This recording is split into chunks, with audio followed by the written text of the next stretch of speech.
The Adventures of Huckleberry Finn by Mark Twain. Chapter 19. 2 or 3 days and nights went by.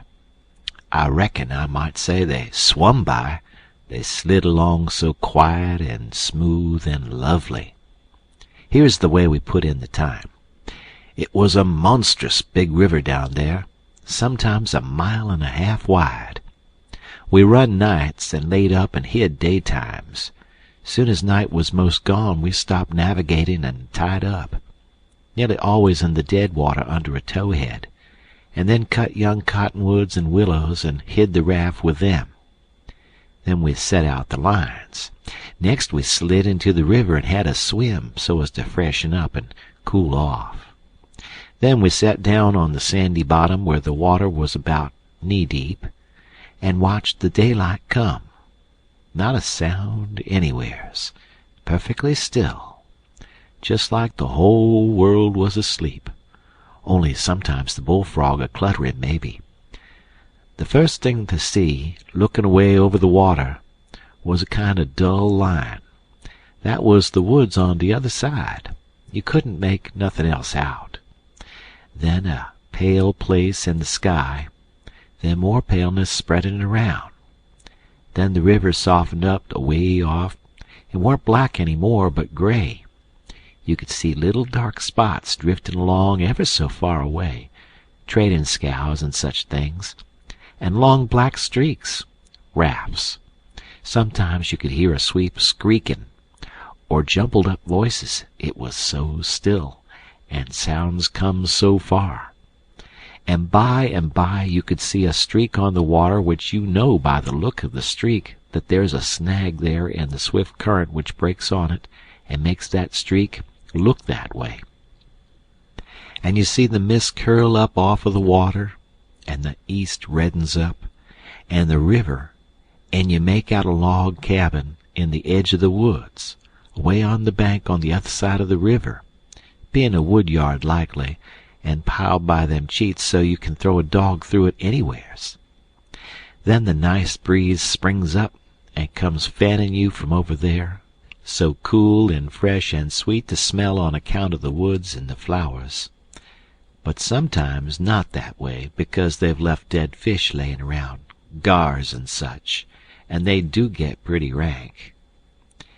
And next you got the full day, and everything smiling in the sun, and the songbirds just going it. A little smoke couldn't be noticed now, so we would take some fish off of the lines and cook up a hot breakfast. And afterwards we would watch the lonesomeness of the river, and kind of lazy along, and by lazy off to sleep. Wake up by and look to see what done it, and maybe see a steamboat coughing along upstream, so far off towards the other side you couldn't tell nothing about her, only whether she was a stern wheel or a side wheel. Then for about an hour there wouldn't be nothing to hear nor nothing to see, just solid lonesomeness. Next you'd see a raft sliding by, away off yonder, and maybe a galoot on it chopping, because they're most always doing it on a raft. You'd see the axe flash and come down. You don't hear nothing. You see that axe go up again, and by the time it's above the man's head, then you hear the ka-chunk. It took all that time to come over the water. So we would put in the day, lazying around, listening to the stillness. Once there was a thick fog, and the rafts and things that went by was beating tin pans so the steamboats wouldn't run over them. A scow or a raft went by so close we could hear them talking and cussing and laughing. Heard them plain, but we couldn't see no sign of them. It made you feel crawly. It was like spirits carrying on that way in the air. Jim said he believed it was spirits, but I says, no, spirits wouldn't say, "Dern the dern fog." Soon as it was night out, we shoved. When we got her out to about the middle, we let her alone and let her float wherever the current wanted her to. Then we lit the pipes and dangled our legs in the water and talked about all kinds of things. We was always naked, day and night, whenever the mosquitoes would let us. The new clothes Buck's folks made for me was too good to be comfortable, and besides, I didn't go much on clothes nohow. Sometimes we'd have that whole river all to ourselves for the longest time. Yonder was the banks and the islands, across the water, and maybe a spark, which was a candle in a cabin window. And sometimes on the water you could see a spark or two, on a raft or a scow, you know, and maybe you could hear a fiddle or a song coming over from one of them crafts. It's lovely to live on a raft. We had the sky up there, all speckled with stars, and we used to lay on our backs and look up at them, and discuss about whether they were made or only just happened. Jim, he allowed they was made, but I allowed they happened. I judged it would have took too long to make so many. Jim said the moon could have laid them. Well, that looked kind of reasonable, so I didn't say nothing against it, because I've seen a frog lay most as many. So of course it could be done. We used to watch the stars that fell, too, and see them streak down. Jim allowed they'd got spoiled and was hove out of the nest. Once or twice of a night we would see a steamboat slipping along in the dark, and now and then she would belch a whole world of sparks up out of her chimbleys, and they would rain down in the river and look awful pretty. Then she would turn a corner and her lights would wink out, and her powwow shut off and leave the river still again. And by her waves would get to us, a long time after she was gone, and joggle the raft a bit, and after that you wouldn't hear nothing, for you couldn't tell how long, except maybe frogs or something. After midnight the people on shore went to bed, and then for 2 or 3 hours the shores was black, no more sparks in the cabin windows. These sparks was our clock. The first one that showed again meant morning was coming, so we hunted a place to hide and tie up right away. One morning about daybreak I found a canoe and crossed over a chute to the main shore. It was only 200 yards, and paddled about a mile up a creek amongst the cypress woods to see if I couldn't get some berries. Just as I was passing a place where a kind of a cow path crossed the creek, here comes a couple of men tearing up the path as tight as they could foot it. I thought I was a goner, for whenever anybody was after anybody I judged it was me, or maybe Jim. I was about to dig out from there in a hurry, but they was pretty close to me then, and sung out and begged me to save their lives. Said they hadn't been doing nothing, and was being chased for it. Said there was men and dogs a-comin'. They wanted to jump right in, but I says, "Don't you do it. I don't hear the dogs and horses yet. You've got time to crowd through the brush and get up the crick a little ways. Then you take to the water and wade down to me and get in. That'll throw the dogs off the scent." They done it, and soon as they was aboard I lit out for our towhead. In about 5 or 10 minutes we heard the dogs and the men away off shouting. We heard them come along towards the crick, but couldn't see them. They seemed to stop and fool around a while. Then, as we got further and further away all the time, we couldn't hardly hear them at all. By the time we had left a mile of woods behind us and struck the river, everything was quiet. We paddled over to the towhead and hid in the cottonwoods and was safe. One of these fellows was about 70 or upwards, and had a bald head and very gray whiskers. He had an old battered-up slouch hat on, and a greasy blue woolen shirt, and ragged old blue jean breeches stuffed into his boot-tops, and home-knit galluses. No, he only had one.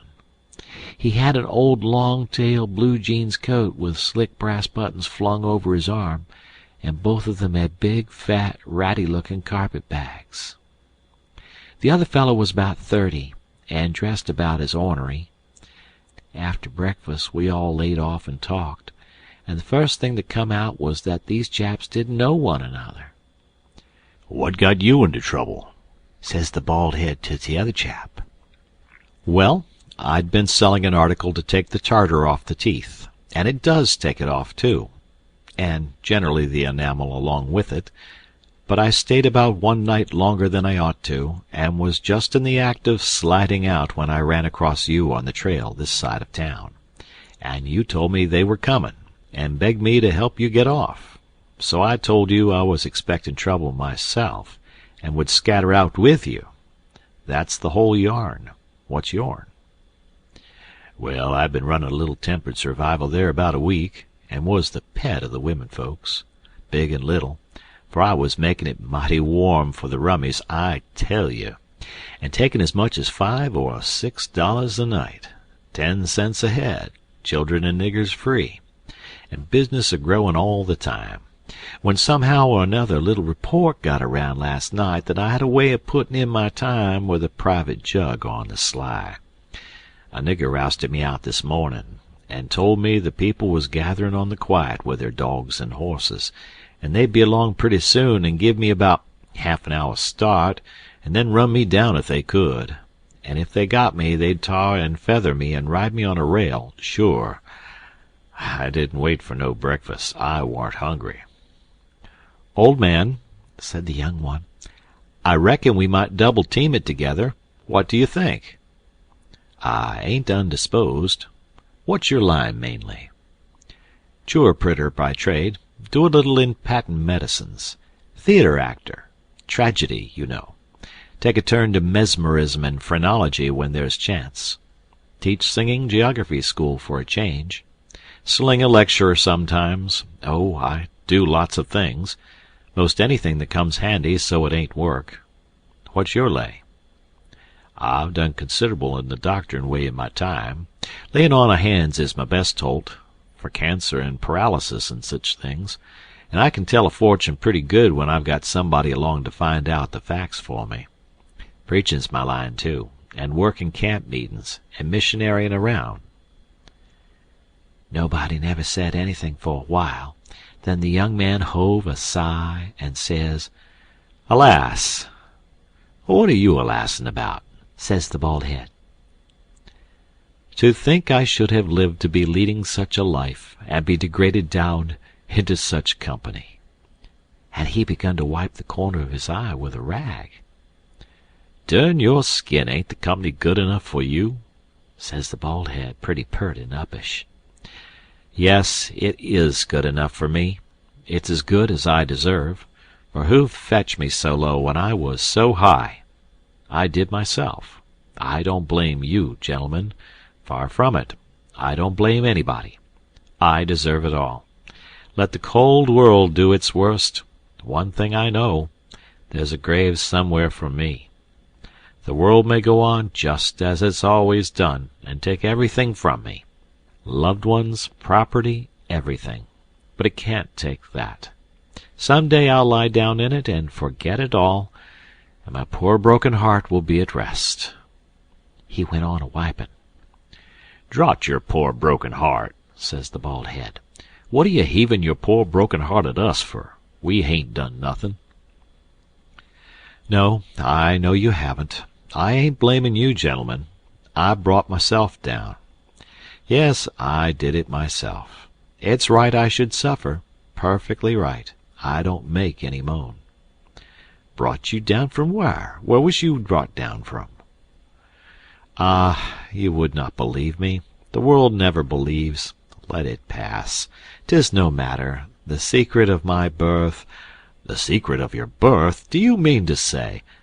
Gentlemen, says the young man, very solemn, I will reveal it to you, for I feel I may have confidence in you. By rights, I am a duke. Jim's eyes bugged out when he heard that, and I reckon mine did too. Then the bald head says, No, you can't mean it.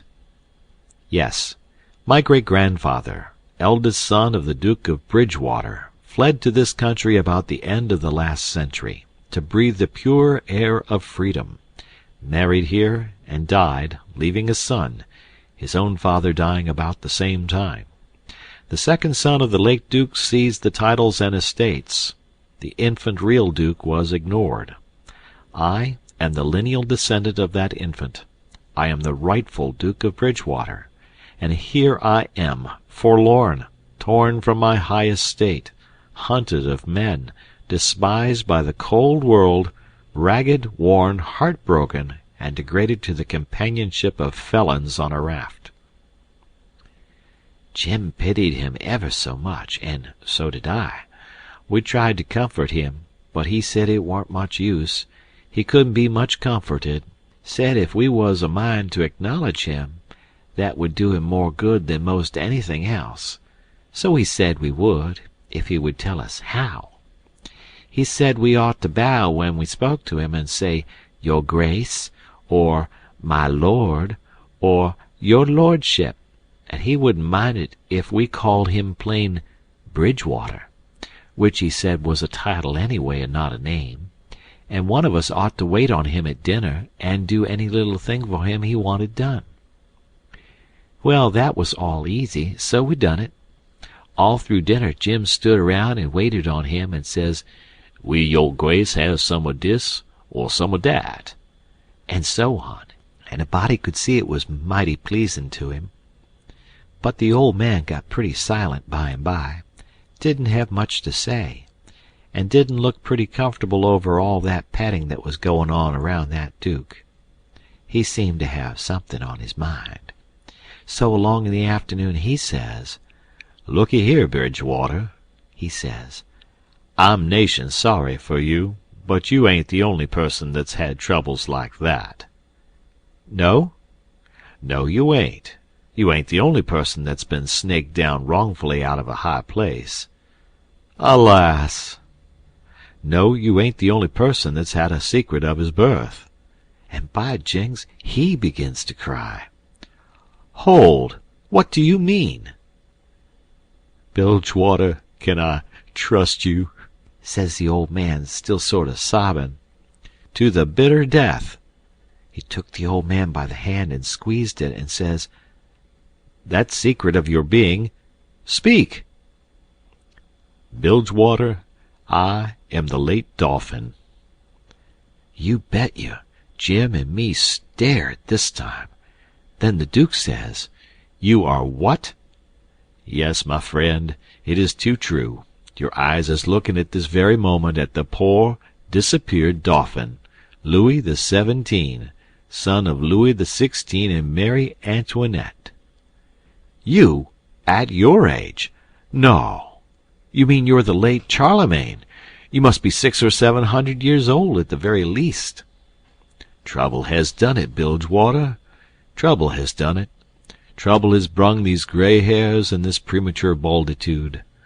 Yes, gentlemen, you see before you, in blue jeans and misery, the wandering, exiled, trampled on and suffering rightful King of France." Well, he cried and took on so that me and Jim didn't know hardly what to do.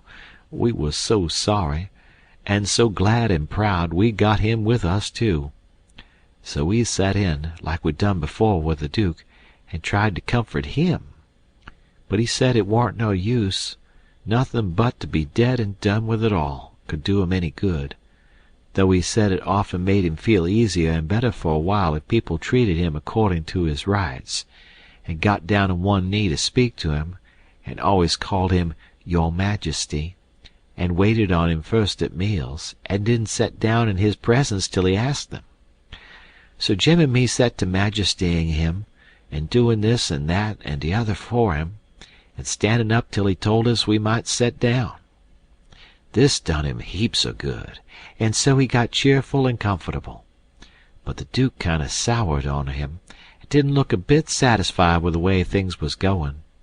Still, the king acted real friendly towards him, and said the Duke's great-grandfather and all the other Dukes of Bilgewater was a good deal thought of by his father, and was allowed to come to the palace considerable. But the Duke stayed huffy a good while, till by and by the king says, "Like as not we got to be together a blame long time on this here raft, Bilgewater, and so what's the use of your being sour? It'll only make things uncomfortable. It ain't my fault I warn't born a duke. It ain't your fault you warn't born a king. So what's the use to worry? Make the best of things the way you find 'em, says I. That's my motto. This ain't no bad thing we've struck here. Plenty grub and an easy life. Come, give us your hand, Duke, and let's all be friends." The Duke done it, and Jim and me was pretty glad to see it. It took away all the uncomfortableness, and we felt mighty good over it, because it would have been a miserable business to have any unfriendliness on the raft. For what you want above all things on a raft is for everybody to be satisfied and feel right and kind towards the others. It didn't take me long to make up my mind that these liars weren't no kings nor dukes at all, but just low-down humbugs and frauds. But I never said nothin', never let on, kept it to myself. It's the best way. Then you don't have no quarrels, and don't get into no trouble.